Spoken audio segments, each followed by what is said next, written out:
자, 우리 요엘서 1장을 한번 보겠습니다. 지금 오후 예배 때 구약 성경을 창세기부터 쭉 이렇게 읽어 나가고 있는데 성경 세밀하게 한 절씩 한 장씩을 이렇게 볼 수 있는 시간은 없죠.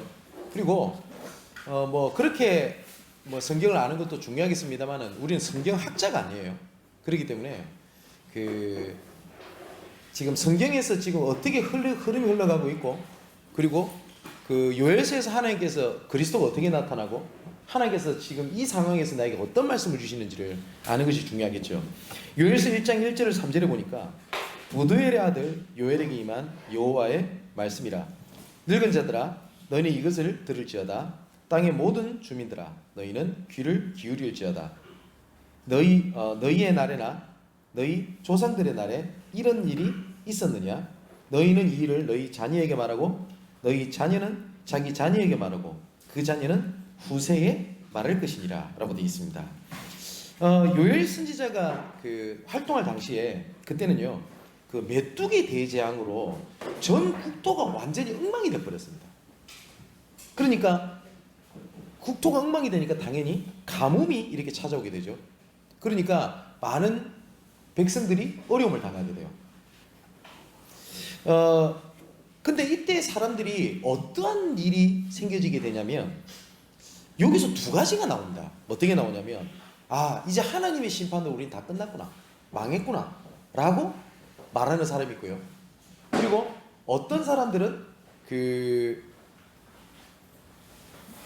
이것은 자연재해일 뿐이지 이건 아무것도 아니야 라고 그냥 넘겨버리는 사람이 있었어요. 둘 다 현장을 잘못 본 겁니다. 그죠? 제가 몇 주 전부터 계속 얘기를 하는 것이 뭐냐면 현장을 깊게 봐라, 넓게 봐라, 정확하게 보라 라고 이 말씀을 제가 드리잖아요. 그게 왜 그러냐면 현장을 정확하게 못 보면 답이 옆에 와 있어도 와 있는 줄은 몰라요. 그죠? 그래서 제가 오전에 계속 말씀드렸듯이 하나님께서는 지금 나를 지금 이끌어가고 계시는 과정 속이지 내가 잘못했다고 안 되거나 아니면 내가 재앙을 받거나 저주를 받는 게 아니라는 거예요.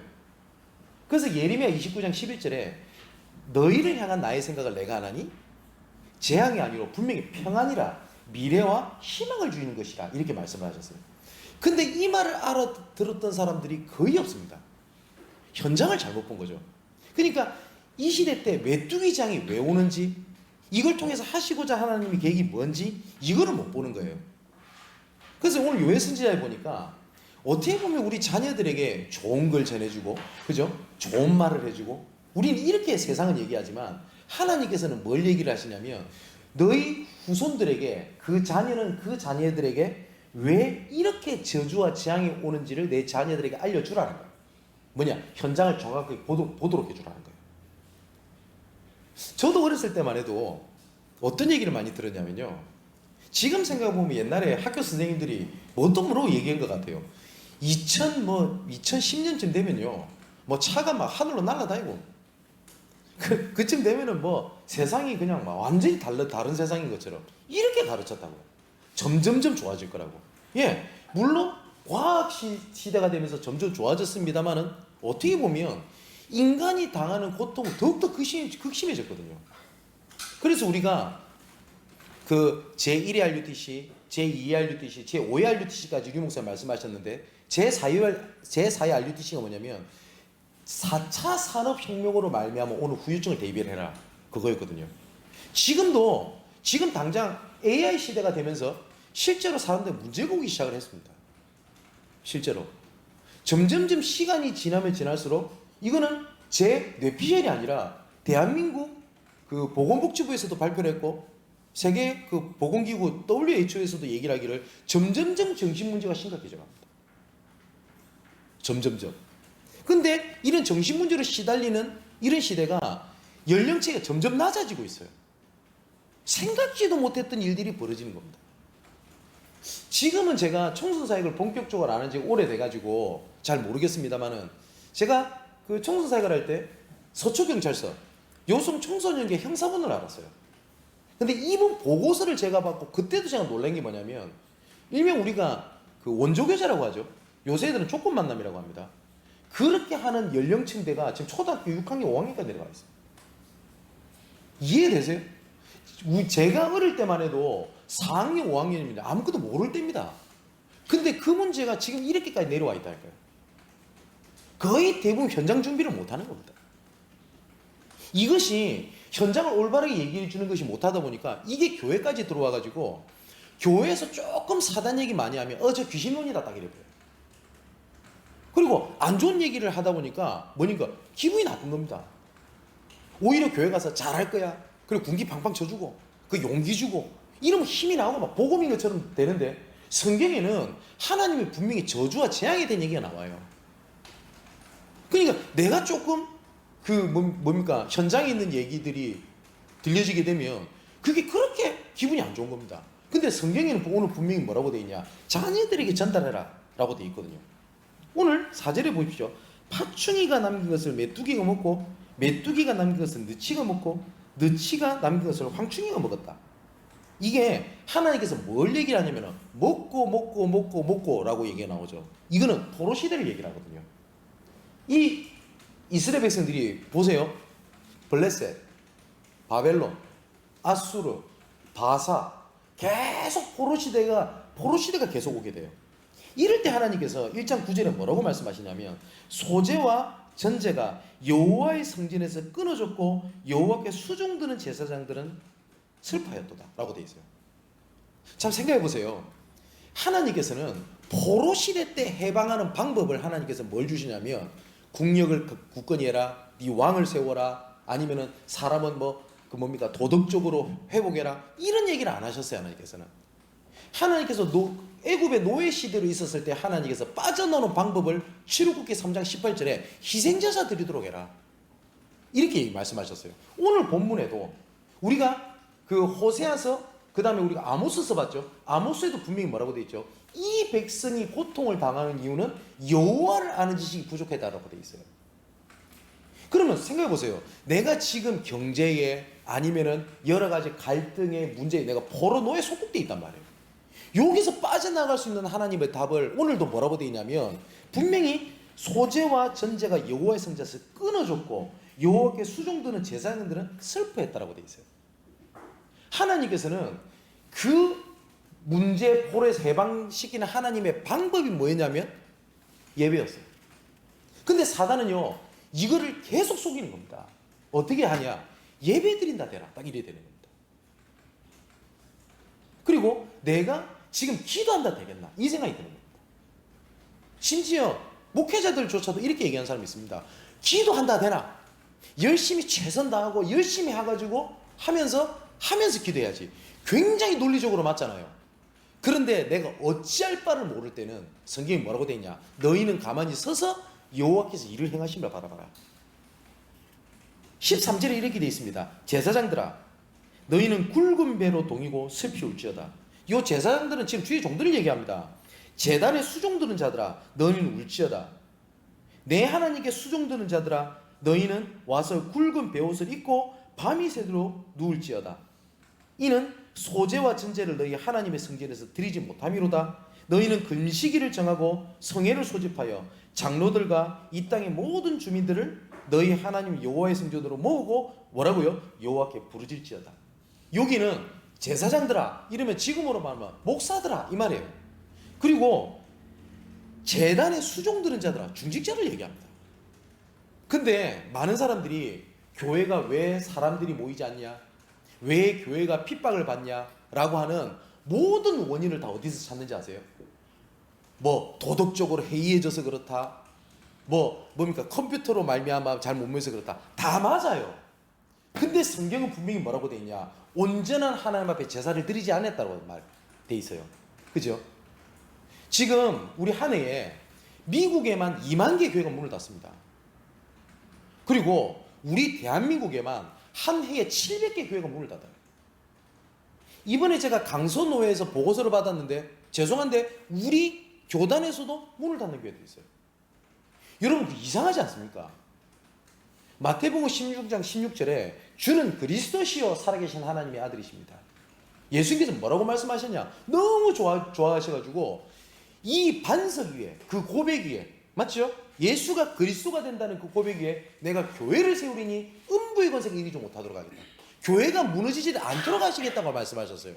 그러면 교회가 무너진다는 말은 복음이 아니란 말이에요. 그럼 우리가 어떻게 돼요? 여호와께로 돌아가자는 말은 복음으로 돌아가자는 거예요. 우리 교회가 개혁교단입니다. 계속 복음으로 돌아가자는 거예요. 우리 교회가 갈등이 생길 수 있어요. 문제가 생길 수 있어요. 내 스스로도 그럴 수 있어요. 그때마다 어떻게 되는지 알아요? 여러 가지도 생각을 해야 되겠습니다. 하지만 복음으로 돌아가야 돼요. 오늘 성경에서 하나님께서 그 얘기를 하고 계시는 겁니다. 자, 2장에 넘어가면 2장 1절에 이렇게 되어 있습니다. 시온에서 나팔을 불며 나의 거룩한 산에서 경고의 소리를 질러 이 땅 주민들로 다 떨게 할지니 이는 여호와의 날이 이르게 됨이니라. 이제 임박하였으니 곧 어둡고 캄캄한 날이요 짙은 구름이 덮인 날이라. 새벽빛이 산 꼭대기에 덮인 것 같으니 이는 많고 강한 백성이 이르렀습니다. 이와 같은 것이 옛날에도 없었고 이후에도 대대 없으리로다. 불이 그들의 앞을 사르며 불꽃이 그들의 뒤를 태우니 그들의 예전 땅은 에덴 동산 같았으나 그들의 나중에 땅은 황폐한 들 같으니 그것을 피할 자가 없다라고 말씀하셨어요. 오히려 에덴 동산 같았는데 점점 황폐한 들과 같은데 이것을 피할 자가 없다라고 되어 있습니다. 세상 사람들은요 계속 유토피아를 꿈꿔요. 그런데 성경에는 뭐라고 되어 있냐면 계속 영적 문제 시대, 재앙 시대가 올 거라고 말씀하고 계시는 겁니다. 그래서 제가 계속 말씀드리잖아요. 분명히 우리 교회에 점점점 영적으로 이해되지 않는 사람들이, 상식적으로 이해되지 않는 사람들이 교회에 오기 시작을 할 겁니다. 어쩌면 이런 사람들이 교회에 품을 수 있는 교회가 거의 저는 없다고 봅니다. 그래서 오전에도 말씀드렸잖아요. 성막의 뜰은 누구든지 올 수 있도록 하는 뜰이었어요. 근데 많은 교회들이요 이 성막의 뜰을 다 막아버린 거예요. 교회는 그러면 안 된대요. 그럼 교회에서 마음대로 하란 말이냐? 그런 말은 아닙니다. 하지만 누구든지 오도록 해야 돼요. 혹시 우리 교회 뭐 어디서 스티커 받으면요 신천지 출입 금지 그런 거 붙이지 마세요. 신천지 몇 명이 들어와가지고 불신앙을 했는데 교회가 무너졌다? 그러면 신천지 욕해야 될 거 아니에요. 신천지가 복음을 이깁니까? 절대 그럴 리가 없거든요. 그죠? 오히려 신천지 몇 명이 와가지고 교회가 무너져 버렸다. 그럼 하나님 앞에 회개해야 돼요. 복음 말하지 않았다는 겁니다. 우리 교회가 복음이 아니었다는 말입니다. 그러면 그 사람들이 복음을 들을 수 있는 기회가 어디 있어요? 그죠?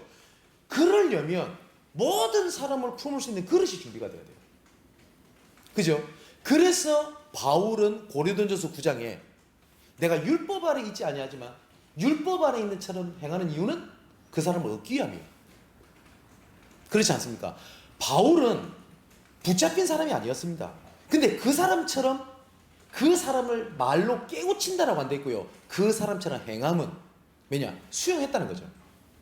근데 수용만 하면요 사람 속 터집니다. 사람도 한계가 있거든요. 수용만 하면 안 되니까 초월해야 돼요. 그러려면 하나님이 주신 은혜가 없으면 안 돼요. 여기서도 하나님께서 이런 재앙 시대를 얘기를 하는데 12절에 또 이렇게 말씀하십니다. 여호와의 말씀에 너희는 이제라도 금식하고 울며 애통하고 마음을 다하여 내게로 돌아오라 하셨나니. 하나님께로 돌아가래요. 너희는 옷을 찢지 말고 마음을 찢고. 이게 무슨 말이냐면요 유대인들은 자기 의사를 표현을 할 때 옷을 찢습니다. 그래서 갈렙도 가데스 바네아에서 정탐하고 난 다음에 그 다른 10명의 정탐꾼 얘기를 듣고 여호수아 갈렙을 죽이려고 하죠. 그때 갈렙이 옷을 찢죠. 무슨 헐크도 아니고 와 찢었다는 말은 자기 의사 표현을 하기 위하여 옷을 찢습니다. 근데 하나님은 뭐라고 말씀하시냐면 옷을 찢지 말고 마음을 찢어 너희 하나님 여호와께로 돌아올지어다. 그는 은혜로우시며 자비로우시며 노하기를 더디하시며 인애가 크시사 뜻을 돌이켜 뭐요? 재앙을 내리지 아니하시나이다 라고 돼 있어요. 뭐요? 여기 보니까 여호와의 말씀에 너희는 이제라도 금식하고 뭐요? 예배해보거라. 말씀해보거라는 겁니다. 제가 이거 매번 말씀드리잖아요. 우리 사랑하는 성도 여러분, 혹시 인터넷으로, 혹시 동영상으로, 음성으로 들으시는 우리 사랑하는 성도 여러분, 진짜 기억하십시오. 사단이 속이는 방법이 뭔지 알아요? 예배 드린다고 되나? 말씀 내가 듣는다고 되나? 기도한다고 되나? 라고 돼 있죠. 그런 생각이 들잖아요. 성경에는 뭐라고 돼 있냐? 여호와의 보좌를 움직이는 유일한 두 가지, 예배와 기도라고 되어 있습니다. 근데 우리가 예배 드릴 때마다 막 계속 막 전차에 부딪히는 충격을 받고 그것도 좋은 거 아닙니다. 계속 그래 어떻게 살아요? 하나님은 24시간 나와 함께 계신다고 했는데 24시간 동안 맨날 뭐 전차에 부딪히는 충격 같은 거 받고 어떻게 삽니까? 어쩔 때는 무슨 말인지 모르겠고 멍하니 있을 때도 있을 수 있습니다. 그런데 내가 예배에 있는 그 순간이 보좌를 움직이죠. 여러분 혹시 이런 체험 없으십니까? 나는 뭐 특별하게 뭐 굉장히 감동을 받거나 막 그런 것도 아닌데 그냥 말씀을 듣고 있었는데 어느 날 나한테 믿음이 있는 거예요. 어느 날 나한테 조금씩 확신이 생기는 겁니다. 난 노력을 한 것도 아닌데 하나님께서 나에게 힘을 주시고 내가 변하기 시작하는 거예요. 그게 하나님의 능력입니다. 자, 그래서 18절에 이렇게 돼 있죠. 그때라는 말은 여호와께로 돌아올 때, 우리로 말하면 예배를 회복할 때 뭐요? 여호와께서 그들의 자기의 땅을 극진히 사랑하시어 그들의 백성을 어떻게 한다고요? 불쌍히 여기실 것이요. 하나님께서 우리를 받으신다고 되어 있어요. 오전에 우리가 말씀드렸잖아요. 기도는 내 자신을 하나님 앞에 드리고 진짜 내 자신이 누군지를 발견하는 게 기도입니다. 거의 대부분이 내가 내 자신이면서 내가 무엇 때문에 사는지, 그리고 내가 하나님께서 나를 왜 구원하셨는지, 왜 하나님께서 지금 이런 여러 가지 사건 가운데 나를 있게 하셨는지 내 자신을 놓치고 살아요. 나를 놓치니까 미래를 놓치는 겁니다. 미래를 놓치니까 후대를 놓치는 거예요. 그래서 기도는 내가 진짜 하나님 앞에 기도로 내 자신을 드리면요, 그때부터 하나님이 나를 왜 불렀는지 알게 됩니다. 그때 어떻게 되냐? 내 불신앙이 변하여 찬양이 되고요, 염려가 변하고 한숨이 변하여 찬양이 됩니다. 그때 하나님께서 나를 왜 불렀는지 사실 알게 돼요. 그때 하나님이 힘을 주시는 겁니다. 그래서 내가 미션을 찾잖아요. 그때부터 하나님께서 나를 이끌어 가시는 겁니다. 제가 오전에 이런 말씀 드렸잖아요. 저는 목사입니다. 제가 하나님 앞에 가장 진실된 시간은 어쩌면 여러분 앞에 섰을 때가 아니에요. 지금은 나름 뭐 그래도 예의 따진다고 넥타이 메고 양복 입고 있지 않습니까? 제가 그렇게 양복을 좋아하는 스타일도 아니에요. 그러면 제가 하나님 앞에 가장 진실한 시간이 어딜까요? 내 삶 속에서 하나님 앞에 엎드릴 때입니다. 그 중에서 하나님의 말씀을 준비할 때입니다.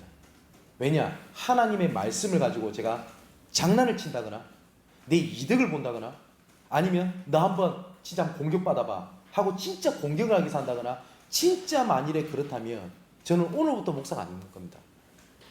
자, 그럼 사랑하는 성도 여러분, 그렇다면 우리가 말씀 앞에 섰을 때요, 어떻게 지금 말씀이 들린다? 이거 하나님께서 나에게 주신 말씀이구나. 이 말씀이 감사함으로도 올 수 있고, 성경에 뭐라고 되냐? 찔림으로도 올 수 있고요. 그렇게 올 수도 있어요. 그때 내 생각을 조금만 내려놓고 하나님께서 나에게 이 말씀을 주신 이유가 뭡니까를 생각을 할 때, 그걸 내 자신을 하나님 앞에 내놓는 거예요. 저도 사람이기 때문에 지금 어찌할 바를 모르겠어요. 내 마음은 이것이 하나님 계획인지 알겠어요. 저도. 근데 사람이 워낙 저도 악하다 보니까 이것이 하나님 계획인지 알겠는데 이리로 가기 싫은 거예요. 제가 전도사 실을 때 뭐 자세한 얘기는 할 시간이 없겠고요, 이게 분명히 하나님 계획인지 알겠어요. 너무너무 하기 싫은 겁니다. 그래서 제가 하나님 앞에 엎드렸어요. 솔직히 하나님 앞에 얘기를 했어요. 하나님, 이게 하나님 계획인지 알겠습니다. 그런데 그렇게 하고 싶은 마음이 없다고. 내 힘으로 이 마음을 못 바꿉니다. 그래서 내 마음과 생각을 지키시겠다고 약속하셨다 하나님. 이 시간 내 마음과 생각을 주장해달라. 그때 하나님이 제게 주셨던 말씀이 생각이 나는 거예요. 그게 오늘 오전에 말씀드렸던 창세기 22장이었어요. 아브라함이 이삭을 잡으려고 그래요. 여러분 그 기분이 어떨까요? 아브라함이 100세 때 아기를 낳았습니다. 그 얼마나 이쁠까요? 그죠? 근데 하나님이 갑자기 뜬금없이 뭐라는지 아십니까? 네가 사랑하는 독자 이삭을 번제로 바치래요. 번제는 어떻게 제사를 지는 거냐면 소를 치면요 모든 관절을 칼로 다 끊어냅니다. 그래가지고 불을 태우는 거예요. 내장까지 끄집어내서 불로 태우는 겁니다. 이 말이 됩니까? 그러면 생각해보세요. 네 아들을, 하나님도 잔인하죠. 네가 사랑하는 독자 이삭 이렇게 표현합니다. 하나님이. 그거를 내장을 끄집어내고 각을 닫다 태우라는 거예요. 아브라함이 진짜 전혀 흔들림이 없이 이삭을 딱 잡으려고 했을 거예요. 아닙니다. 그죠? 오히려 아닌 말로요. 우스갯소리로 하나님이 아브라함이 딱 나타나셔가지고 야, 안 그래도 니랑 잘 안 맞는 그 네 마누라 사라를 번제로 바치라 이러면 아멘 하고 일을 진행할 수 있을지 모르지만 네 아들이라고 하는데요. 근데 분명히 성경에 히브리서 이렇게 되어 있습니다. 아브라함은 하나님께서 이삭을 살리실 줄 믿었고 혹시 죽이더라도 다시 되살릴 걸 믿었다고 되어 있어요. 그때 칼을 듭니다. 그때 하나님께서 아브라함 딱 막아요. 아브라함아. 근데 하나님께서 이렇게 말씀하십니다. 네가 믿음 진짜 좋네. 이렇게 하셨어요. 뭐라고 말씀하시냐? 너가 나를 경외하는 줄 내가 알았을지. 무슨 말이요? 경외라는 말은 높이다는 뜻입니다. 이걸 보고 우리가 찬양이라고도 그러죠. 찬양을 극찬하다, 높이다라는 뜻입니다. 무슨 말이에요? 너가 나를 인정했다는 건 내가 알겠다는 거예요. 그때 하나님이 뭐라고 하신지 아세요? 순양을 딱 준비해요. 그래서 여호와의 일에 하나님을 찬양합니다. 그 말씀이 생각이 나요. 그래서 제가 그때 하나님 내 마음을 주장하십시오. 근데 희한하죠? 진짜 눈 녹듯이 그 분노와 어려움이요 녹고 하나님께서 저를 이끌어 가신다는 걸 알게 됩니다.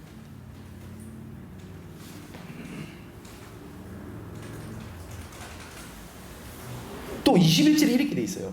땅이여 두려워하지 말고 기뻐하며 즐거워할지어다. 여호와께서 큰 일을 행하실 것이다. 아무도 할 수 없는 것을 하게 하겠다. 28절에 29절에는 우리 잘 아는 구절이죠.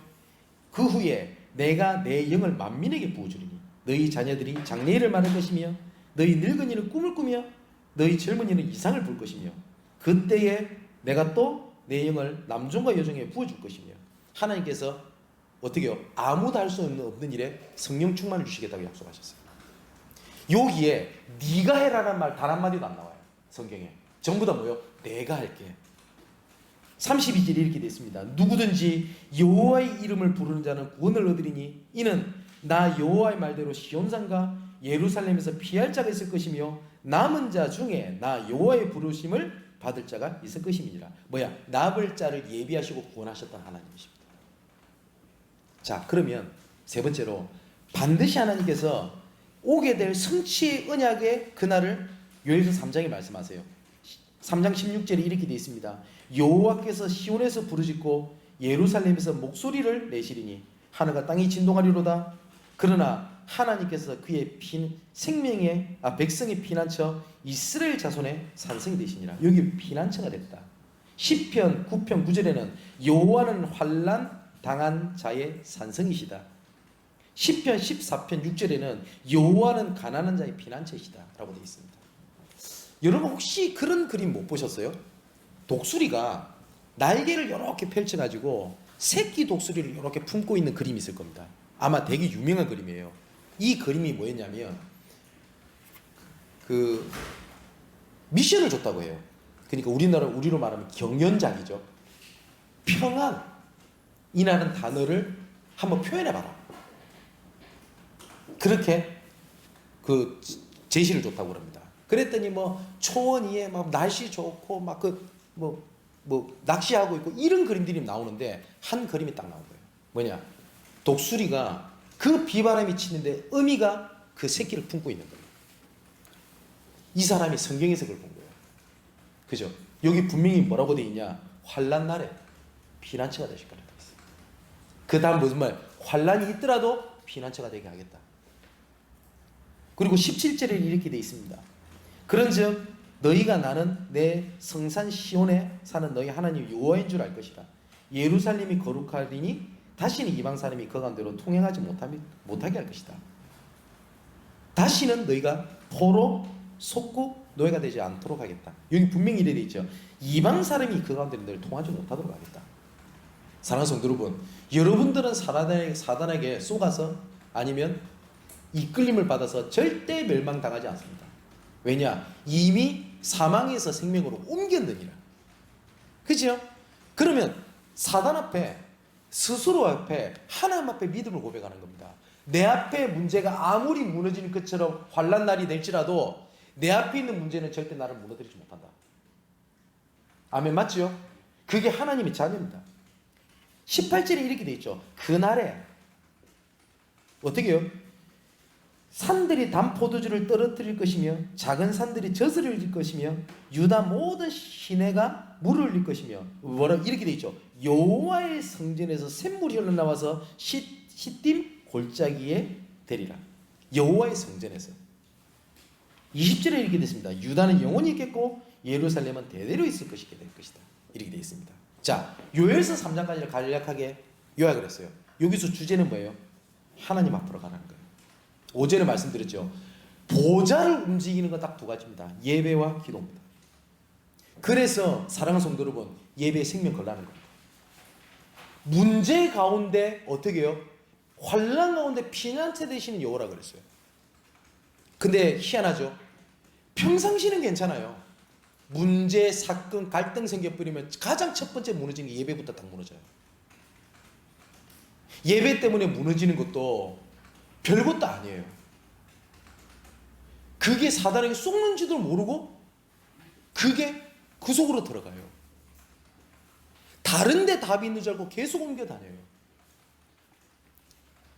이제부터 중요한 질문을 내 스스로 하는 겁니다. 뭐냐? 하나님께서 왜 나를 지금 이 상황 속에 있게 하셨냐? 그러면 가장 생각할 게 뭐냐면 예수님 모든 문제 끝냈잖아요. 내가 혹시 실수했을지라도, 그죠? 이스라엘 백성들이 실수해가지고 노예 속에 빠져도 하나님은 건져내셨습니다.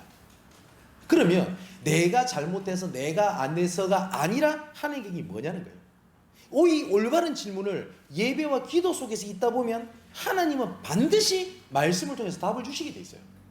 아니, 목사님, 내가 이번 주에 이런 기도 제목을 갖고 왔는데 답이 안 오던데요? 답이 올 때까지. 그러면 이 질문 속에서 딱 뭐가 나오냐면 이게 딱 나올 겁니다. 그러면 하나님께서 나에게 원하시는 게 뭐냐? 이게 딱 나올 거예요. 이 상황에서. 그러면 그것이 딱 발견되는 걸 보고 미션이라고 합니다. 이것을 후대에게 전달하는 걸 보고 인턴십이라고 그래요.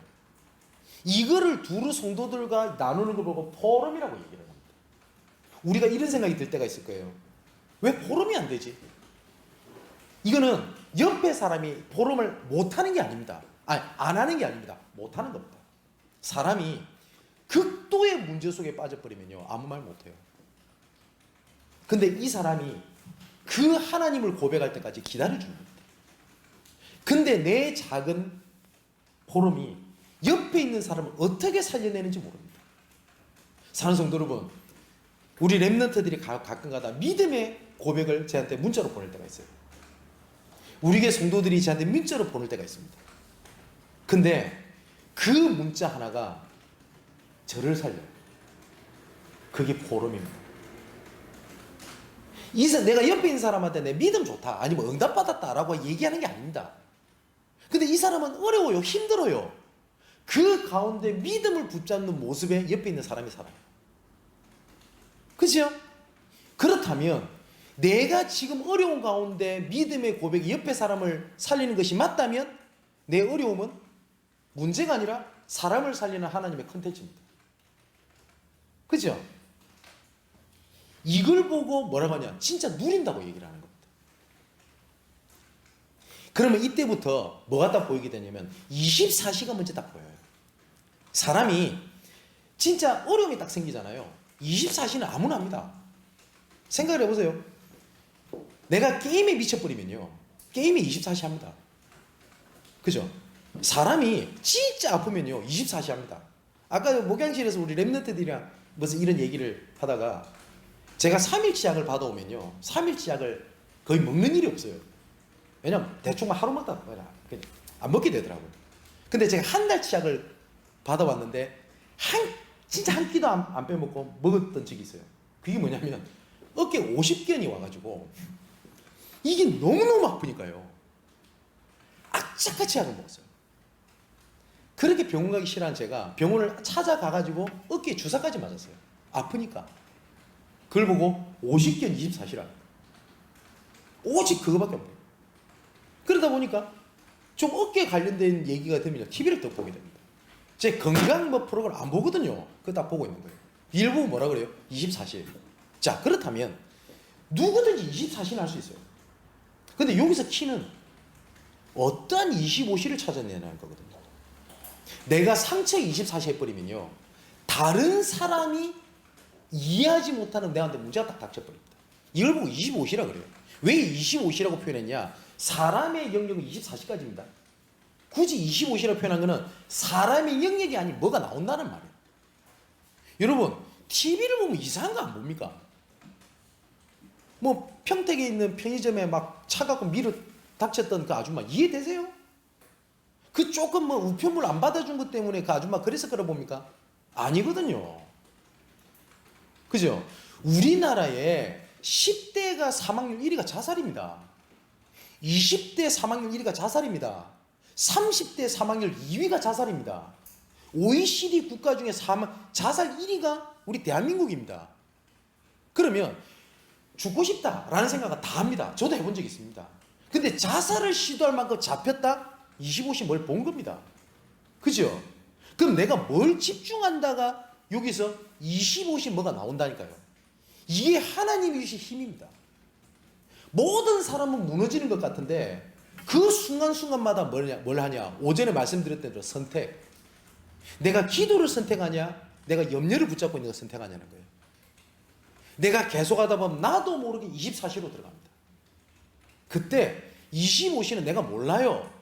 근데 분명히 예레미야 33장 3절에 너는 내게 부르짖으라. 그래야면 내가 네게 응답하겠고 네가 알고 네가 원하는 대로 응답하겠다 안 돼 있고 네가 알지 못하는 크고 비밀한 일을 내게 보이겠다라고 말씀하셨어요. 자, 오후 메시지도 일부 메시지랑 방향이 같습니다. 뭐냐? 여호와께로 돌아가라. 돌아가라는 건 말씀 앞에 내 자신을 놓고 말씀 앞에 나를 찾는 겁니다. CVDIP를 미리 보고 미리 응답을 받는 거잖아요. 그러면 어때요? 말씀 속에서 찾아내는 겁니다. 그럼 이렇게 질문하겠죠, 마지막으로. 목사님 인생을 그럼 어떻게 될 것 같습니까? 저는 구체적으로 모릅니다. 근데 확신하는 건 하나 있습니다. 뭐냐? 절대 복음 무너지지 않는다는 건 있습니다. 우리 교회에 대한 확신이 있습니다. 저는 뭐냐? 우리 교회가 정말 복음 전하는 교회가 맞다면 하나님께서 진짜 제자를 갖다 붙일 겁니다. 그리고 뭐 굉장히 막 눈에 보이는 거 이런 것보다 여기서 저랑 처음부터 계속 같이 계셨던 분 아실 거 아닙니까? 하나님께서 눈에 보이지 않도록 사람을 살리고 계신다는 거예요. 그죠? 정말 요예서를 통해서 올바른 현장을 보고 하나님께로 돌아가서 진짜 이제 옛틀을 깨고 새 틀을 갖추는 하나님 응답을 찾게 되시기를 주님의 이름으로 축원을 드립니다. 기도하겠습니다. 나의 하나님, 올바른 질문을 하기 원합니다. 이 상황에서 하나님께서 나에게 주신 말씀이 뭡니까? 그리고 하나님께서 나를 통해서 무엇을 일을 행하시기를 원하십니까? 그 미션을 찾는 한 주간 일평생 되게 하여 주시옵소서. 이 답을 찾아서 후대들에게 복음이 무엇인지를 전달하며 주변에 있는 사람들과 새가족들에게 복음이 무엇인지를 전달하게 하옵소서. 진짜 누림이 무엇인지를 체험하는 한 주간 되게 하시며 일평생 되게 하시고 증인과 모델로 쓰게 하여 주시옵소서. 복음의 24시 하게 하시고 복음의 능력이 임해지는 25시 응답을 가지고 영원히 복음의 발자취를 남기는 응답이 있게 하여 주옵소서. 살아계신 예수 그리스도 이름으로 기도하옵나이다. 아멘.